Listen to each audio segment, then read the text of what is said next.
ప్రియ స్నేహితులారా, మీ అందరినీ ప్రేమపూర్వకంగా దేవుని వాక్యానికి ఆహ్వానిస్తున్నాను. ప్రభువును రక్షకుడైన యేసుక్రీస్తు నామములో దేవుని మాటలు వింటున్న మీ అందరికీ నా వందనాలు తెలియజేస్తున్నాను. ఇట్టి తరుణం మనకి ఇచ్చినందుకై దేవాది దేవునికి నా నిండు కృతజ్ఞతలు తెలియజేస్తూ ఉన్నాను. ఈరోజు ప్రకటన గ్రంథము 11వ అధ్యాయము కొద్ది నిమిషాలు దేవుని వాక్యాన్ని ధ్యానం చేద్దాం. తల ఉంచి కళ్ళు మూసుకున్నట్లయితే ప్రార్థనతో కొనసాగుదాము. మహాగణుడును మహోన్నతుడును సర్వశక్తి మిక్కిలి కనికరం కలిగిన ప్రభువా, కొద్ది నిమిషాల పాటు వాక్యాన్ని వివరిస్తుండగా నీ ఆత్మను మా మధ్యన ఉంచండి. విరుచున్న ప్రతి ఒక్కరిలో కూడా నీ ఆత్మ కార్యాన్ని చేయండి. వాక్యాన్ని వారి హృదయంలో ఫలింపచేయండి. తద్వారా వారి జీవితాలు సరిచేసుకుని రాక్షలు ఎత్తబడేటువంటి వారు కాదు, మహిమగణత ప్రభావాలు మా ద్వారా మీరే పొందమని, వినుచున్న ప్రతి ఒక్కరిని ఆశీర్వదించమని యేసు దివ్యనామములో అడిగి వేడుకొంచున్నాము మా ప్రియ పరలోకపు తండ్రి, ఆమేన్. ప్రకటన గ్రంథము 11వ అధ్యాయము మొదటి వచనాన్ని చదువుతూ ఉన్నాను. మరియు అతడు చేతికర్ర వంటి కొలకర్ర నాకిచ్చి, నీవు లేచి దేవుని ఆలయమును బలిపీఠమును కొలత వేసి ఆలయంలో పూజించు అని లెక్క పెట్టుము. 11వ అధ్యాయము 10వ అధ్యాయం యొక్క కొనసాగింపుగా చెప్పవచ్చు. ఎందుకంటే 6వ దూత బోర ఊదినప్పుడు జరిగినటువంటి విషయాలు 9వ అధ్యాయంలో మనం చూస్తాము. 9వ అధ్యాయము, 10వ అధ్యాయము, 11వ అధ్యాయము 14వ వచ్చిన వరకు కూడా 9వ అధ్యాయం యొక్క కొనసాగింపే, అలాగే 10వ అధ్యాయం కూడా కొనసాగింపుగా మనము చూడగలుగుతాం. క్రీస్తునందు ప్రియ దేవులారా, ఎందుకు దేవుడు వెంటనే తన యొక్క తీర్పును పంపలేదంటే ఆయన విరామం ఇస్తా ఉన్నాడు, కొంత గ్యాప్ సమయాన్ని ఇస్తున్నాడు. ఎందుకు? ఎక్కడైనా మారతారేమో, ప్రభు వైపు తిరుగుతారేమో, రక్షకుని అంగీకరిస్తారేమోనని ఆయన అవకాశాన్ని ఇస్తున్నటువంటి వాడుగా ఉన్నాడు. ప్రియులారా, 10వ అధ్యాయంలో చిన్న పుస్తకాన్ని గురించి, అనగా అది దేవుని యొక్క వాక్యము, ఆ వాక్యం యోహాను తినాలని, అది రుచిగా ఉంటుందని, అదేవిధంగా చేదుగా ఉంటుందని, అనగా దేవుని మాటలు ఎవరైతే వింటారో వారికి మధురంగా ఉంటుందని, అది వినటువంటి వారికి చేదు కనుక వారు దేవుని తీర్పులోనికి వస్తారని 10వ అధ్యాయంలో importance of word of God, దేవుని వాక్యం యొక్క ప్రాముఖ్యతను యోహాను వివరించినటువంటి వాడుగా చూస్తా ఉన్నాం. ప్రియులారా, ఈ 11వ అధ్యాయంలో ఎవరైతే దేవుని వాక్యాన్ని విన్నారో వారి జీవితాలను ప్రభు వైపు తిప్పుకున్నటువంటి వారుగా ఉన్నారో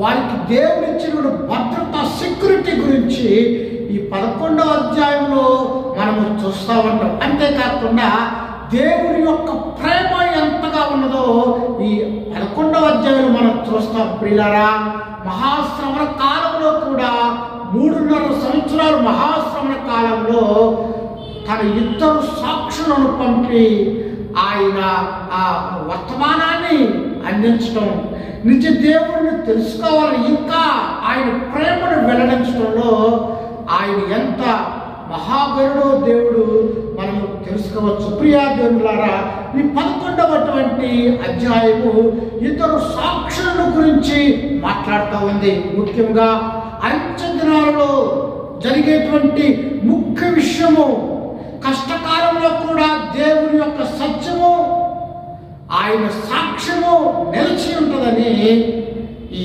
అధ్యాయంలో మనము చూడగలుగుతాం. అనగా ఆయన తన బిడ్డలు ఏ విధంగా భద్రపరుస్తాడు, ఆయన తన బిడ్డల ఎంతటి ప్రేమను వెల్లడిస్తాడనే విషయము ఈ 11వ అధ్యాయంలో మనము చూడగలుగుతాం. ప్రియులారా, వచనం వెంబడి వచనము చదువుకుంటూ ముందుకు కొనసాగుదాము. మొదటి వచనాన్ని మరొకసారి చదువుతూ ఉన్నాను. 11వ అధ్యాయము మొదటి వచనం ప్రకటన గ్రంథాన్ని చదువుతూ ఉన్నాను. మరియు ఒకడు చేతికర్ర కొలకర్ర వంటి కొలకర్ర నాకు ఇచ్చి నీవు లేచి దేవుని ఆలయమును బలిపీఠమును కొలత వేసి ఆలయంలో పూజించు వారిని లెక్క పెట్టుము. యోహానుకి దేవుడు ఒక స్కేల్ కొలబద్దం ఇస్తా ఉన్నాడు. ఆ కొలబద్దం ఇచ్చి దాన్ని నీవు కొలువు అని చెప్తున్నాడు. ఎందుకు కొలవాలి? పాత నిబంధనలో కూడా యెహెజ్కేలు గ్రంథంలోను అలాగే జకర్యా గ్రంథంలో కూడా దేవుని మందిరాన్ని కొలవమని, బలిపీఠాన్ని కొలవమని, అలాగే ఆరాధకులను లెక్క పెట్టమని ఆదేశించినట్టుగా మనము చూస్తా ఉన్నాం. ప్రియులారా, ఈ విషయం యెహెజ్కేలు గ్రంథము 40వ అధ్యాయంలో మనం చూస్తూ ఉంటాము.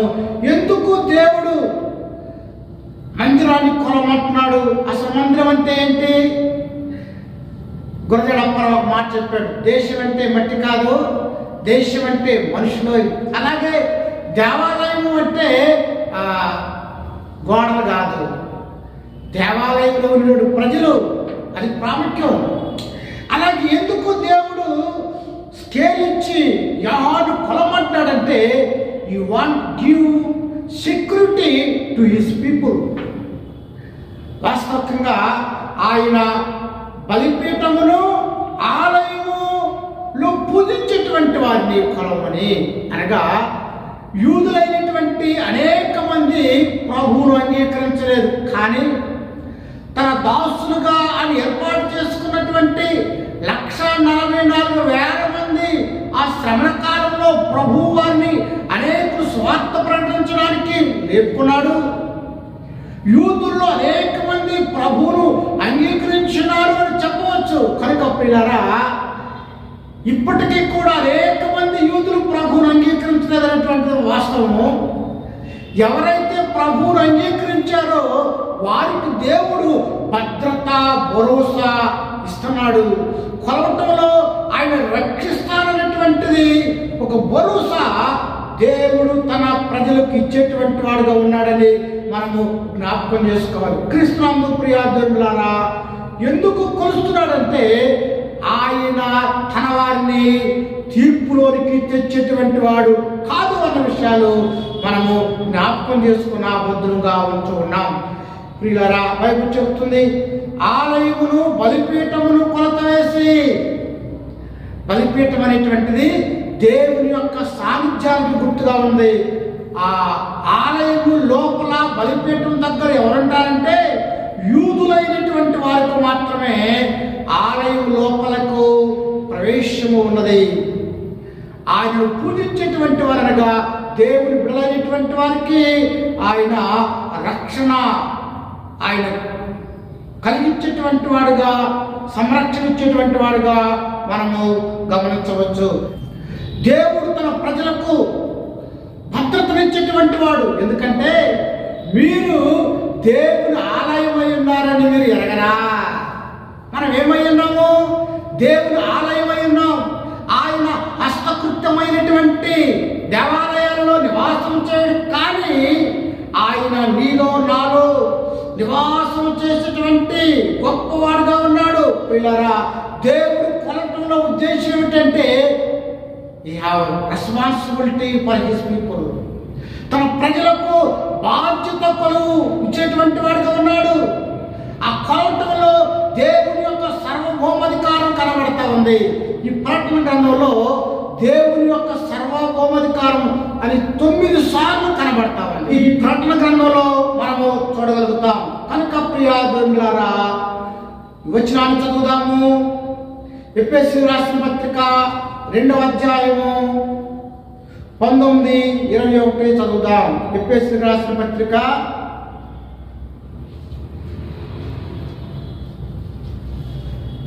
2వ అధ్యాయము 19వ వచనం. కాబట్టి మీరిక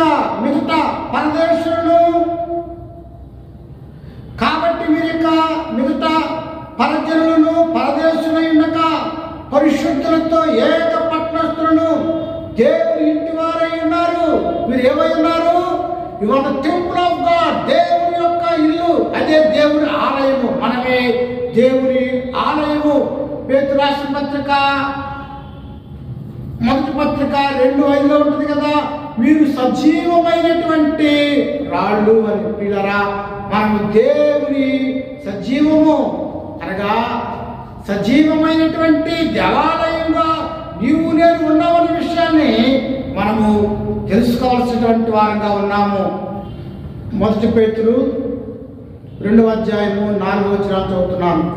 మనుష్యుల చేత విసర్జింపబడినను దేవునికి దృష్టికి ఏర్పరచబడినది అమూల్యమును సజీవమైన రాయ యొక్క ప్రభువునొద్దకు వచ్చిన వారై యేసుక్రీస్తు ద్వారా దేవునికి అనుకూలంగా ఆత్మ సంబంధమైన బలులర్పించుటకు పరిశుద్ధ యాజకులుగా ఉన్నట్లు మీరును సజీవమైన రాళ్ల వలె ఉండి ఆత్మ సంబంధమైన మందిరంగా కట్టబడుతున్నారు. చూసారా, నీవు నేను ఏమై ఉన్నాము? సజీవమైన రాళ్ల వలె నుండి ఆత్మ సంబంధమైన మందిరంగా కట్టబడుతున్నాం. దేవుడు ఎందుకు ఆ దేవాలయాన్ని కొలుస్తున్నాడంటే నీవు నేను దేవుని మందిరంగా కట్టబడుతున్నాము కనుక, మనమే ఆయన ఆలయం ఉన్నాము కనుక, మనమే ఆయన ఆలయమై ఉన్నాము కనుక, ఆయన ఉద్దేశంతో తన ప్రజలకు రక్షించాలని సజీవులమైనటువంటి మనల్ని ఆయన లెక్కించేటువంటి వాడుగా ఉన్నాడన్న విషయాన్ని జ్ఞాపకం చేసుకున్నటువంటి వారు. అందువల్ల పిల్లరా, ఆ మందిరాన్ని కొలిసినటువంటిదిగా మనము చూస్తూ ఉన్నాం. ఈ 2వ వచనాన్ని మనము చదువుతున్నాను. 11:2 ఆలయమునకు వెలుపటి ఆవరణములను కొలత వేయక విడిచిపెట్టుము, అది అన్యులకు ఇవ్వబడును. వారు 42 నెలలు పరిశుద్ధ పట్టణము కాలుతో త్రొక్కుదురు. క్రీస్తునందు ప్రియులారా, బైబిల్ చెప్తుంది లాగున మందిరము వెలుపట కొలవద్దు. ఎందుకు? మందిరము వెలుపటను ఆవరణం అంటారు. దేవుని దేవాలయము మూడు భాగాలుగా ఉంటుంది. అతి పరిశుద్ధ ప్రదేశము, పరిశుద్ధ ప్రదేశము, ఆవరణము. ఆవరణలో స్త్రీలు అన్యులు ఉంటారు. దేవుడు అంటున్నాడు ఇక్కడ, మీరు ఆవరణాలు కొలవద్దు అనగా అన్యులను లెక్కించవద్దు. ఎందుకు లెక్కించవద్దు అంటున్నాడంటే, దేవుడు నశించినటువంటి వారందరి కొరకు వచ్చిన యూదులకు ఆయన ప్రత్యేకమైనటువంటి ప్రేమను చూపించేటువంటి వాడిగా ఉన్నాడు. తన స్వకీయుల యొద్దకు వారికి వచ్చినటువంటి వాడిగా ఉన్నాడు. వారు ఆయన అంగీకరించకపోయినప్పటికీ కూడా ఆయన ఒక ప్రత్యేకమైన ప్రేమ యూదుల వల్ల ఆయన వెల్లడించడంలో అతిశయోక్తి ఏమాత్రం కూడా లేదు. అందువలన అన్యజనులను మీరు లెక్క పెట్టవద్దని చెప్తున్నాడు. అనగా ఆలయంలోకి వెలుపట్టి ఆవరణను కొలత వేయక అన్యజనులను వద్దు. అంతేకాకుండా ప్రస్తుతము ఆ ఆవరణలో ఎవరున్నారంటే ఒక మసీదు ఆవరణలో కట్టబడింది. అన్యజనుల సంబంధమైనటువంటి దేవాలయము దాన్ని ఏమంటారంటే Islamic dome of the rock మందిరము అక్కడ నిర్మించబడింది. అందువల్ల అన్యజనుల యొక్క ప్రాంతాన్ని మీరు లెక్క పెట్టవద్దు. ఎందుకంటే ఆ ప్రాంతము అన్యులతో త్రొక్కబడుతుంది. ఎంతకాలము? 2 నెలల పరిశుద్ధ పట్టణము కాలుతో త్రొక్కుదురు. చూసారా, 42 నెలలు అంటే 3.5 సంవత్సరములు ఆ అన్యుల చేత ఆ ప్రాంతము త్రొక్కబడుతుంది. పిల్లరా, ఇప్పటికి కూడా యెరూషలేములో దేవాలయం లేదు, కానీ అక్కడ ఒక గోడ మాత్రం ఉంది. దాన్ని క్రైయింగ్ వాల్స్ అంటారు.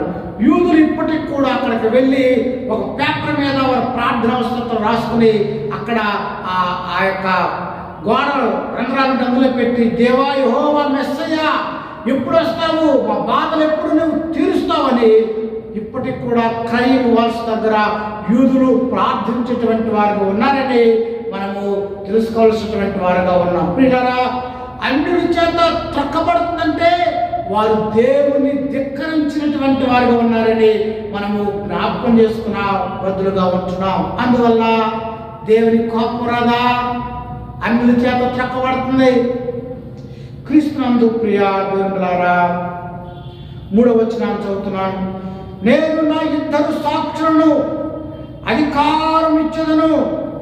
వారు గోరు పట్ట ధరించుకుని 1260 దినములు ప్రవచింతురు దేవుని యొక్క ప్రేమ. ఆయన చెప్పాడు మత్తయి సువార్త 28వ అధ్యాయంలో, సర్వ సృష్టికి వెళ్ళి సువార్తను ప్రకటించుడి. ఆ సువార్త కొరకే తన 2 సాక్షులను పంపుతున్నాడు. అపోస్తల కార్యంలో కూడా 1వ అధ్యాయంలో మనం చూస్తాం, ఆయనను పరిశుద్ధాత్మ మీ మీదకి వచ్చిన మీరు శక్తి పొందుతారు. యెరూషలేములోను యూదయ సమరయ భూదిగాంతాల వరకు నాకు సాక్షులుగా ఉండాలి, సువార్తను ప్రకటించాలని దేవుడు చెప్తాడు. అలాగే పిల్లరా, ఇక్కడ 2 సాక్షులను అధికారం ఇచ్చి ఆయన పంపించేటువంటి వాడుగా ఉన్నాడు. వారు ఎంతకాలము? గోని పట్టా ధరించుకుని 1220 దినములు ప్రకటిస్తారనగా 3.5 సంవత్సరాలు వారు సువార్తను అనగా మహాశ్రమల కాలంలో కూడా వీరు ఇరువురు చేత ఆయన స్వార్థ ప్రకటన చేసేటువంటి వాడుగా ఉన్నాడంటే దేవుడు ఎంత గొప్ప ప్రేమను వెల్లడించేవాడో మనం చూస్తాం. ఎవరు ఇరువురు? కింద వచ్చిన చెప్తాను వారు ఎవరు ఇరువురు అన్నటువంటిది. ప్రియా దేవులారా, బైబిల్ చెప్తుంది వారు గోని పట్ట ధరించుకొని, గోని పట్ట ఎవరు ధరించుకున్నారు? పాత నిబంధనలో ఏలియా గోని పట్ట ధరించుకున్నాడు. అనగా గోని పట్ట అంటే పశ్చాత్తాపాన్ని గుర్తు. ఏలియా పశ్చాత్తాపాన్ని గురించి ప్రకటించాడు. అదే ఏలియా ఆత్మను బాప్తిస్ముకుడైనటువంటి యోహాను కూడా కలిగి ఉన్నాడు. క్రీస్తునందు ప్రియా దేవులారా, అనగా వీరు ఇరువురు పాత నిబంధనలో పశ్చాత్తాపాన్ని గురించినటువంటి ప్రకటించినటువంటి వారుగా ఉన్నారని మనము జ్ఞాపకం చేసుకోవాలా. అయితే ఈ ఇరువురే అని నా ఉద్దేశం కాదు. కింద అసలు విషయాన్ని తెలియపరుస్తాను.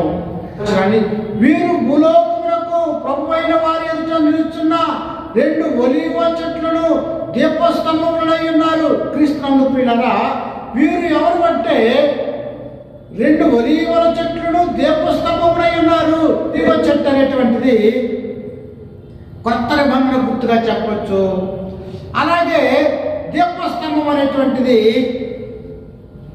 పాత నిబంధనకు గుర్తుగా ఉందని మనము చెప్పొచ్చు. క్రీస్తునందు ప్రియులారా, ఒలీవ చెట్టు అనేటువంటిది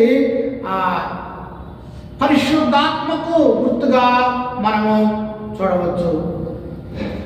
2 సాక్షులు ఎవరంటే ఏలియా మరియు మోషే అని చెప్పవచ్చు. ఎందుకంటే రూపాంతర కొండ మీద ప్రభువు ఏలియాతోను మోషేతోను ఆయన యొక్క విషయాలు వెల్లడించాడు. ఆయనతో మీటింగ్ పెట్టాడు.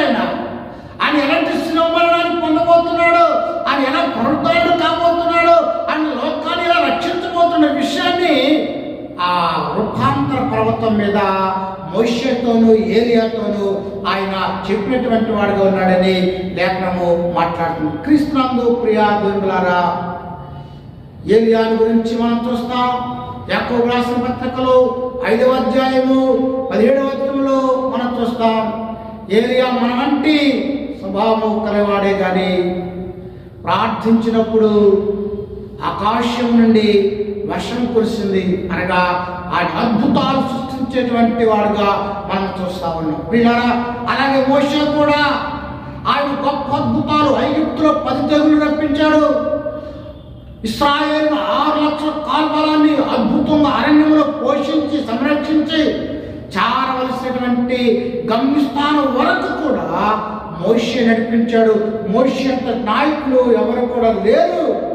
కరువులో, రకరకాలైన పరిస్థితుల్లో శక్తివంతమైనటువంటి ప్రవక్తగా మోషే తన వారిని రక్షించినటువంటి వాడుగా ఉన్నాడు. ప్రియా దేవులారా, ఈ ఇరువురు ఎవరంటే ఏలియా మరియు మోషే అని చెప్పడంలో అతిశయోక్తి ఏమాత్రం కూడా లేదని మనము జ్ఞాపకం చేసుకున్న భద్రంగా ఉంచుకున్నాం. 5వ వచనాన్ని చదువుతున్నాను. ఎవడైనా వారికి హాని చేయ ఉద్దేశించిన వారి నోట నుండి అగ్ని బయలువెడలి వారి శత్రువులను దహించివేయను కనుక ఎవడైనను వారికి హాని చేయ ఉద్దేశించిన అలాగున వాడు చంపబడవలెను. చూసారా, దేవుని యొక్క రక్షణ, దేవుడు వారి పని పూర్తయ్యేటువంటి వరకు కూడా దేవుడు వారికి గొప్ప శక్తిని ఇచ్చినటువంటి వాడుగా ఉన్నాడు. ఎవడైనా వారు హాని ఉద్దేశిస్తే వారి నోట నుండి అగ్ని బయలు వెళ్ళి శత్రువులను దహించి వేయను అనగా దేవుడు తన పూర్తయ్యేటువంటి తన రక్షణ కార్యము పూర్తయ్యేటువంటి వరకు ఆయన తన ప్రజలకు శక్తినిచ్చేటువంటి వాడుగా ఉన్నాడు. ఏంటి శక్తి? ఎవరైతే వాళ్ళు డిస్టర్బ్ చేస్తారో వారి నోటి నుండి అగ్ని వచ్చి వారిని దహించి వేయను కనుక ఎవరు కూడా వారి పనిని అంతరాయము కలిగించలేరు. క్రీస్తునందు ప్రియులారా, నేడు అనేక మందిని చూస్తూ ఉన్నాం. దేవుని ప్రజలను ఎంతగా ఇబ్బంది పెడుతున్నారు. నిన్న రోజున ఒరిస్సాలో, మాకు దగ్గరలోనే, ఒరిస్సాలో ఉన్నాను, ఇప్పుడు సేవ చేస్తున్నాను చర్చిలో, దైవసం ప్యాడ్ తినిపించారు. ఆ స్క్రీన్లో కూడా మీరు చూడవచ్చు. ఎంత హింస పెడుతున్నారు.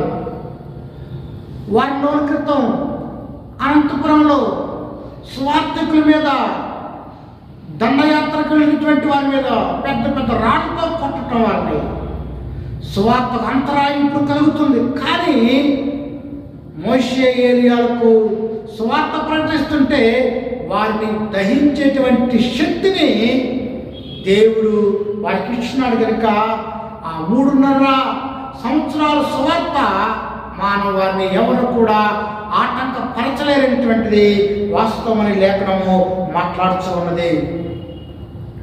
6వ వచనాన్ని చదువుతున్నాను. తాము ప్రవచింపు దినములు వర్షము కురవకుండా ఆకాశమును మూయుటకు వారికి అధికారం కలదు, మరియు వారికిష్టమైనప్పుడల్లా నీళ్లు రక్తముగా చేయుటకును నానా విధములైన తెగులతో భూమిని బాధించుటకును వారికి అధికారం కలదు. క్రీస్తునందు ప్రియులారా, ఈ 6వ వచనము వారు ఎవరు అన్న విషయాన్ని స్పష్టంగా తెలియపరిచేటువంటిదిగా ఉంది. తాము ప్రవచింపు దినముల్లో వర్షములు కురవకుండా, ఎవరు వర్షాలు కురవకుండా ఎవరు ఆపగలరు? ఎవరు చేయగలరు? క్రీస్తునందు ప్రియులారా, ఈ యాకోబు రాసినటువంటి పత్రికలో 5వ అధ్యాయంలో మనం చూస్తాం. ఏలియా మన వంటి స్వభావం కలవాడే, కానీ అతడు ప్రార్థించినప్పుడు ఆకాశం నుండి వర్షము కురిసింది. మరలా ప్రార్థన చేసినప్పుడు వర్షము ఆగిపోయింది. కారణం ఏమిటో తెలుసా? అంతటి శక్తి కలిగినటువంటి వాడు ఏలియా. కనుక ప్రియులారా, ఆయన మరలా వస్తాడు అనేటువంటిది వాస్తవమని మనము జ్ఞాపకం చేసుకోవాలి. కింద ఉంటుంది, వారికి అధికారం కలదు, మరియు వారికి ఇష్టమైనప్పుడు నీళ్లు రక్తముగా చేయుటకు నానా విధములైన తెగుళ్ళు భూమి బాధించుటకు వాడు అధికారం కలదు. చూసారా, తెగుళ్ళు ఎవరి ద్వారా వచ్చినాయి? పిల్లల నిర్గమాకాండము 7వ అధ్యాయము 10లో మనం చూస్తూ ఉంటాము. అదేవిధంగా మోషే ద్వారా ఐగుప్తులో 10 తెగుళ్ళు రప్పించాడు ఆయన. అద్భుత కార్యాలు, ఆశ్చర్య కార్యాలు. కనుక మోషే అని మనము జ్ఞాపకం ఉంచుకోవచ్చును. ప్రియా దేవులారా, 7వ వచనాన్ని చదువుతున్నాను. వారు సాక్ష్యము చెప్పుట ముగింపగానే అగాధముల నుండి వచ్చు క్రూర మృగము వారితో యుద్ధం చేసి జయించి వారిని చంపును. ఎప్పుడు చంపుతుంది? వారు పని పూర్తయిన తర్వాత. Because God sent them to this world. They proclaimed the gospel to this world after finishing their work. పని అయిన తర్వాత క్రూర ముఖము వారిని చంపినట్టుగా మనము చూస్తా ఉన్నాం. క్రీస్తునందు ప్రియా దేవులారా, క్రూర ముఖం ఎప్పుడు చంపింది? వారి పనిని డిస్టర్బెన్స్ చేయలేదు. దేవుడు ఏ ఉద్దేశం చేత వారిని భూలోకానికి పంపాడో ఆ ఉద్దేశం అంతా నెరవేరిన అనంతరము సాతానుకు దేవుడు ఆజ్ఞాపించాడు. ఆ క్రూరము వారిని చంపింది దేవుడు, వారికి దానికి అనుమతించేటువంటి వాడు ఉన్నాడని మనం జ్ఞాపకం చేసుకోవాలి. 8వ వచనంలో వారి శవములు ఆ మహాపట్నపు సంత వీధిలో పడియుడును, వారికి ఉపమాన రూపంగా సొదొమనియు ఐగుప్తనియు పేరు వచ్చట వారి ప్రభువు కూడా సిలువ వేయబడిను. క్రీస్తునందు ప్రియులారా, వారి శవములు ఆ మహాపట్న సంత వీధిలో పడియుడును. ఆ మహాపట్నం ఏ పట్టణము? యెరూషలేము. ఎందుకంటే కింద చూస్తాం, ప్రభు కూడా సిలువ వేయబడును. ప్రభు ఎక్కడ? యెరూషలేములో గవుని వెలుపట ఆయన సిలువ వేయబడ్డాడు. మోషే మరియు ఏలియాలు కూడా చంపబడిన తర్వాత వారు యెరూషలేములోనే పడవేయబడినటువంటి వారుగా ఉన్నారు. బైబిల్ చెప్తుంది సొదొమనియు ఐగుప్తు అనియు. క్రీస్తునందు ప్రియులారా, సొదొమ అంటే అనైతిక ప్రవర్తనకు సంకేతంగా చెప్పవచ్చు. ఈజిప్టు అంటే అది అణిచివేతకు అనగా బానిసత్వానికి, అనగా పిల్లరా దేవుడు ప్రజలు హింసించినటువంటి ఆ పట్టణానికి దేవుడు ఇచ్చేటువంటి బిరుదు ఏమిటంటే సొదొమ మరియు ఐగుప్తు, ఈజిప్ట్ అనేటువంటి పేరు. పిల్లరా సొదొమ నుండి ఫోర్నిసిస్ అనైతికత అనేటువంటి ఆ పేరును వచ్చినట్టుగా మనము చూడవచ్చు. కనుక ప్రియులారా, ఆ మహాపట్నంలో వారు చంపబడినటువంటి వారుగా ఉన్నారని లేఖనము మాట్లాడుతుంది. 9వ వచనంలో మరియు ప్రజలకును వంశములకును ఆయా భాషలు మాట్లాడు వారికి జనములకును సంబంధించిన వారు 3 దినముల వరకు వారి శవములను చూచు వారి శవములను సమాధిలో పెట్టనీయలేదు. చూసారా, చంపబడ్డారు యెరూషలేము వీధిలో. ఆ విషయాన్ని అనేకులు చూశారు. కానీ వారు చేసిన తప్పేమిటంటే the proclaim the gospel of God. దేవుని వర్తమానం చూడారా, ఇది రక్షించబడుతున్నటువంటి వారికి దేవుని శక్తి. ఈ శక్తి వారికి ఎలా ఉందంటే వారికి ఎగతాళిగా ఉంది, వారికి హీనంగా ఉంది. కనుక వారిని చులకనగా చూస్తూ ఎవరిని కూడా సమాధిలో పెట్టడం లేదనేటువంటి వాస్తవాన్ని మనము జ్ఞాపకం చేసుకున్న బదులుగా ఉంటున్నాం. వారిని ఎవరు కూడా సమాధిలో పెట్టడం లేదు. ఎంత కసిగా ఉందో ఈ లోకం దేవుని బిడ్డలంటే. 10వ వచనంలో ఈ 2 ప్రవక్తలు భూనివాసులను బాధించినందున భూనివాసులు వారి గతి చూచి సంతోషించుతూ ఉత్సాహించుతూ ఒకరినొకరు కట్టములు పంచుకొందురు. చూసారా, వీరు చేసినటువంటిది ఏమిటంటే దేవుని యొక్క ఉద్దేశాన్ని, రాబోయేటువంటి తీర్పును, సువార్తను వారు చెప్పినందుకు వారు చనిపోతే లోకానికి ఎలా ఉందండి? సంతోషంగా ఉందని లేఖనం మాట్లాడుతున్నారు. క్రీస్తునందు పిల్లరా, ఒకరికి ఒకరు బహుమానాలు పంచుకుంటూ వారు ఆనందిస్తున్నారుగా. దేవుని బిడ్డల యొక్క మరణము లోకానికి ఎంతో ఆనందంగా ఉన్నదన్న విషయాలు మనము జ్ఞాపకం చేసుకున్న వదులుగా ఉంటూ ఉన్నాం. 11వ వచనాన్ని చదువుతున్నాను. అయితే ఆ 3 దినములైన పిమ్మట దేవుని యొద్ద నుండి జీవాత్మ వచ్చి వారిలో ప్రవేశించిన కనుక వారు పాదములు ఊని నిలిచిరి. వారిని చూచిన వారికి మిగుల భయం కలిగను. చూస్తారా, దేవుని బిడ్డలు మృతి చెందారు, కానీ వారు మరలా లేచినటువంటి వారుగా మనము చూస్తా ఉన్నాం. ప్రియా దేవులారా, ఆశ్చర్యపోతున్నారు.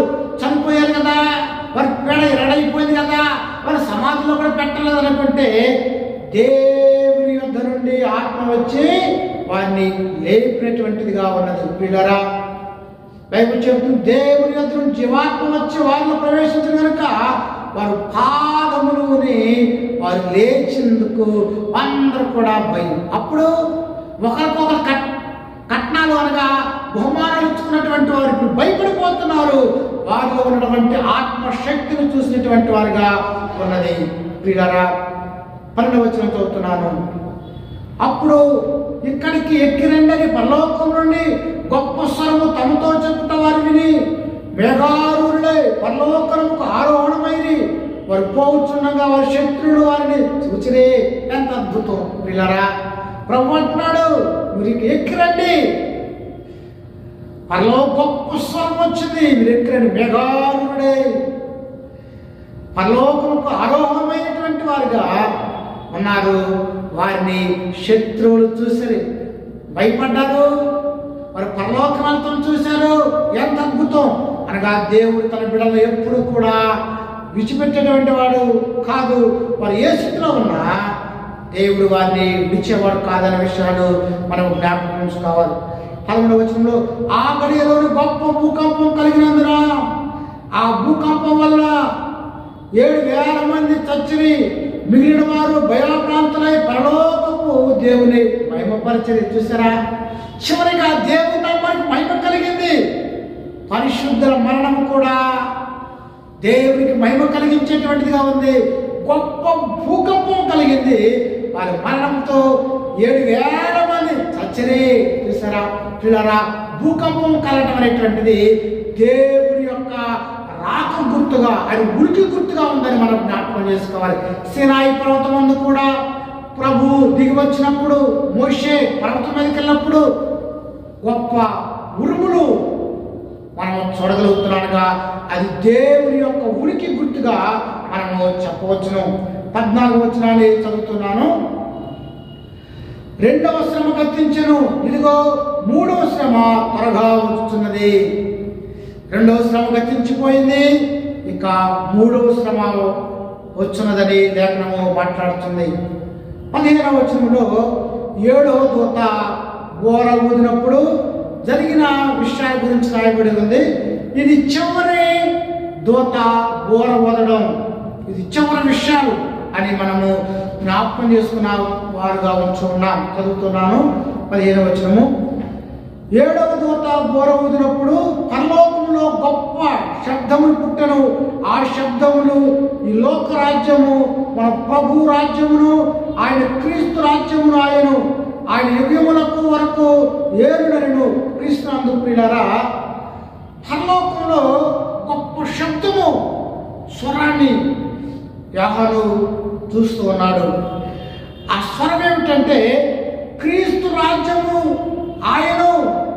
అనగా ఆయన రాజు అయినాడు, సర్వాధికారం కలిగినటువంటి వాడుగా ఉన్నాడని ఈ పరిశుద్ధ లేఖనము మాట్లాడుతున్నది. క్రీస్తునందు ప్రియ బిడ్డలారా, ఆయన రాజ్యము శాశ్వతమైనటువంటిది, ఆయన పాలన ఎల్లప్పుడూ నిలిచేటువంటిది అని మనము చూడగలుగుతాం. 15వ వచనం చదువుతున్నాను. 7వ దూత బోర ఊదినప్పుడు పరలోకములో గొప్ప శబ్దము పుట్టెను. ఆ శబ్దమును ఈ లోకరాజ్యము, మన ప్రభు రాజ్యమును, ఆయన క్రీస్తు రాజ్యము ఆయన యుగయుగముల వరకు ఏలుచున్నాడను. క్రీస్తునందు ప్రియులారా, 7వ దూత చివరి బోర ఇది ఊదినప్పుడు పరలోకము నుండి ఒక శబ్దం ఏర్పడుతుంది. అదేమిటంటే రాజ్యమంతా కూడా క్రీస్తుదాయను. క్రీస్తు సర్వాధికారిగా నిరంతరము ఏలేటువంటి వాడుగా, ఆయన రాజ్యము శాశ్వతమైనటువంటిది. ప్రియులారా, యేసు ప్రభు రాక ఈ లోకంలో ఒక రాజ్యాన్ని స్థాపించడానికి ఆయన నోటి నుండి వచ్చినటువంటి మొట్టమొదటి మాట తెలుసా? ఇదిగో పరలోక రాజ్యము సమీపించింది, ద కింగ్డమ్ ఆఫ్ గాడ్. ఇక్కడ 7వ బోర చివరిగా మాట్లాడుతుంది, ఆయన సర్వాధికారి. ఆ మృగము, సాతాను, లూసిఫరు ఎన్ని పన్నంగాలు పనినా, ఆయన రాజ్యాన్ని చెడగొట్టాలని చూసినా, ఆయన పుట్టుకతోనే ఆయన చంపాలని చూసినా, బైబిల్ చెబుతుంది రాజ్యము క్రీస్తుదాయను. క్రీస్తే సర్వాధికారి, క్రీస్తే ఎదురులేని తిరుగులేని సర్వభౌమాధికారాన్ని కలిగినటువంటి వాడుగా ఉన్నాడు. ప్రియులారా, సర్వభౌమాధికారం అనేటువంటిది ఆ రాజ్యాధికారిని ఈ ప్రకటన గ్రంథంలోనే 9 సార్లు రాయబడినట్టుగా మనం చూస్తా ఉన్నాం. 16వ వచనంలో, అంతటా దేవుని ఎదుట సింహాసనాసీనులకు ఆ 24 పెద్దలు సాష్టాంగపడి దేవునికి నమస్కారం చేసి ప్రభు ఎదుట సింహాసనం చుట్టూ 24 పెద్దలు అనగా అపోస్తలులు 12 మంది, యాకోబు సంతానమైనటువంటి గోత్రకర్తలు 12 మంది, 12, 24. ఆ 24 కూడా సాగిలపడి నమస్కారం చేసినగా నీవే నమస్కారానికి యోగ్యుడవు, నీవే స్తుతి పాత్రుడు, స్తోత్రుడు అని ఆయన సింహాసనం ఎదుట ఆయన కనపరిచినటువంటి వారు ఉన్నారని మనము జ్ఞాపకం చేసుకోవాలి. 17వ వచనంలో వర్తమాన భూత కాలంలో ఉండు దేవుని యెహోవా సర్వాధికారి, నీవు నీ మహాబలమును స్వీకరించి ఏలుచున్నావు కనుక మేము నీకు కృతజ్ఞతాస్తులు చెల్లిస్తున్నాం. పిల్లరా, today, yesterday and for ever and more, ఎల్లప్పుడూ కూడా నిరంతరము ఆయన సర్వాధికారి అయినటువంటి వాడుగా ఉన్నాడు. పాత నిబంధనలో యెహోవాగా ఉన్నాడు, క్రొత్త నిబంధనలో క్రీస్తుగా ఉన్నాడు, ఇప్పుడు పరిశుద్ధాత్ముడుగా ఉన్నాడు. ఆయన సర్వాధికారిగా ఉండి కనుక వారందరూ ఆయనకు కృతజ్ఞతాస్తుతులు చెల్లించేటువంటి వారుగా ఉన్నారని లేఖనము మాట్లాడుతున్నది. 18వ వచనంలో జనములు కోపగించినందున నీకు కోపం వచ్చును, మృతులు తీర్పు పొందుటకును, నీ దాసులకు ప్రవక్తలకును పరిశుద్ధులకును నీ నామమునకు భయపడి వారికి తగిన ఫలమిచ్చుటకును, గొప్పవారేమి కొద్దివారేమి భూమిని నశింపజేయ వారికి నశింపజేయుటకును సమయం వచ్చిందని చెప్పి క్రీస్తునందు ప్రియులారా, ఆయన మృతులకు తీర్పు తీర్చుటకును. ఎందుకు తీర్పు? అందరిని క్షమించవచ్చు కదా ప్రియా దేవులారా. ఆయన తీర్పు తీర్చకపోతే దేవుడు న్యాయవంతుడు కాదు. అంత మాత్రాన ఆయన తన బిడ్డలు రక్షణ పొందినటువంటి వారిలా బైబిల్ చెబుతుంది, నీ నామమునకు భయపడే వారికి తగిన ప్రతిఫలం ఇచ్చినకును, he will give you result to your life. ఆయన నామాన్ని వెరగకపోతే తీర్పులోకి తెస్తాడు. ఆయన నామాన్ని ఎరిగి ఉంటే ఆయనకు ప్రతిఫలం ఇచ్చేటువంటి వాడు ఉన్నాడని లేఖనము మాట్లాడుతుంది. క్రీస్తునందు ప్రియా జనులారా, ఆయన రాజ్యము శాశ్వతమైనటువంటిది. ఆయన తీర్పు ఆయన విశ్వాసానికి గుర్తని మనము జ్ఞాపకం చేసుకోవాలి. చివరి వచ్చిన 19వ వచనము, మరియు పరలోకమందు దేవుని ఆలయము తెరవబడగా దేవుని నిబంధన మందసము ఆయన ఆలయంలో కనబడెను. అప్పుడు మెరుపులను, ధ్వనులను, ఉరుములను, భూకంపమును, గొప్ప వడగండ్లను పుట్టెను. క్రీస్తునందు ప్రియా జనులారా, ఆయన ఆలయము తెరవబడెను. దేవుని మందసము ఆలయంలో కనబడెను. మెరుపులు, ఉరుములు, భూకంపము, గొప్ప వడగళ్ళు పుట్టినటువంటిగా ఉన్నాయి. అనగా ఆయన రాజ్యము శాశ్వతమైనది. ఆయన అక్కడ నివాసము చేసేటువంటి వాడుగా ఉన్నాడు. క్రీస్తునందు ప్రియా జనులారా, ఆయన ఆలయము ఆయన ఉనికిని చెప్తా ఉంది. అందుకే దావీదు అంటాడు, దేవుని మందిరములో నాకు సుఖశాంతులు కలవు, దేవుని మందిరానికి వెళ్దాము అని జనులు నాతో చెప్పినప్పుడు నేను సంతోషించుతాను. క్రీస్తునందు ప్రియులారా, దేవుని ప్రజలు దేవుని ఆలయంలో సుఖశాంతులతో నివాసం చేసేటువంటి వారుగా ఉన్నారు. బైబిల్ చెప్తుంది, దేవుని నిబంధన మందసము అనగా ఆ మందసములో నివాసము ఉండేటువంటి వాడుగా ఉన్నాడు. ఉరుములు, ధ్వనులు, భూకంపం అనేటువంటిది ఆయన ఉనికిని తెలిపేటువంటి వారిగా ఉన్నాయి. సినాయి పర్వతం మీద కూడా ప్రభు దిగి వచ్చినప్పుడు ఉరుములు, మెరుపులు ఆయన స్వరాన్ని మనం చూడగలుగుతాం. కనుక పిల్లరా, ఆయన పరలోకమున ఆశ్చర్యుడు అని 19వ వచనము ఆయన ఉనికిని గురించి మాట్లాడుతున్నది. ఈ 11వ అధ్యాయంలో ప్రభు ఏ విషయాన్ని తెలియపరుస్తున్నాడంటే, ఆయన తన ప్రజలను రక్షించేటువంటి వాడు కనుక ఆ మందిరాన్ని కొలుస్తున్నాడు. మనం ఆయన సజీవమైన దేవుని మందిరాలం, సంఘం శవం కాదు. We are temple of the God. దేవుని ఆలయము మనకు ఆయన భద్రతను కల్పించేటువంటి వాడుగా ఉన్నాడు అనేది అవసరం. అంతేకాకుండా ఆయన తన ప్రజలు ఇంకా రక్షించాలని ఏలియాను, మోషేను పంపి వర్తమానాన్ని అందించినటువంటి వాడుగా ఉన్నాడు. క్రీస్తునందు ప్రియులారా, దేవుని యొక్క ప్రేమ ఎంత ఉన్నతమైందో ఈ అధ్యాయంలో మనము తెలుసుకోగలుగుతాం. కనుక ప్రియులారా, మన ప్రభు వైపు చూస్తూ ఆయన సాక్షార్థమై మహిమార్థమై ప్రభు కొరకు జీవించాలని కోరుకుంటూ ఈ నా మాటలు ముగిస్తున్నాను. దేవుడి మాటలు దీవించుగా ఆమె ప్రార్థన చేసుకుందాం. తడ వంచండి. మహాగణులను మహోన్నతులను సర్వశక్తి మిక్కిలి కనికరం కలిగిన ప్రభువా, ఇంతవరకు ఈ ప్రకటన గ్రంథము 11వ అధ్యాయం ధ్యానం చేయగా ప్రతి ఒక్కరిలో కూడా ఈ వాక్యం ఫలించినట్టుగా సహాయం దయచేయండి. నీ ప్రేమ, నీ కనికరము మా ఎడల ఎంతగా ఉన్నదో మాకు తెలియపరిచిన దానికి వందనాలు తండ్రి. ఇంకను దీని మీద చేయించాలని పిలుస్తున్నావు. మారు మనసు పొందాలని, నీ ఎందుకు రావాలని, వారిని తీర్పులోకి తేక తప్పిస్తానని మాట్లాడుతున్నావు ప్రభువా. ఎవరైతే నీ వాక్యం అయితే విన్నారో వారందరిలో కూడా నీ వాక్యం నూరంతలు ఫలించినట్లుగా వారు నిన్ను కలిగి మేలు పొందేటువంటి వారు కాదు వారిని ఆశీర్వదించమని ప్రార్థిస్తున్నాం. ఎవరి శ్రమంలో ఇరుకులు ఇబ్బందులు ఉన్నారు కనికరం లేని ప్రభువా, వారి నీ కృపా కనికరాలు చూపమని, రాకలు ఎత్తబడేటువంటి వారుగా చేయమని యేసు దివ్యనామమున వేడుకుంటున్నాం తండ్రి. ఆమేన్. తండ్రి దేవుని ప్రేమ, యేసుక్రీస్తు కృప, పరిశుద్ధాత్మ సహవాసము సదాకాలం తోడైంది కాచి కాపాడుగాక. ఆమేన్. God bless you.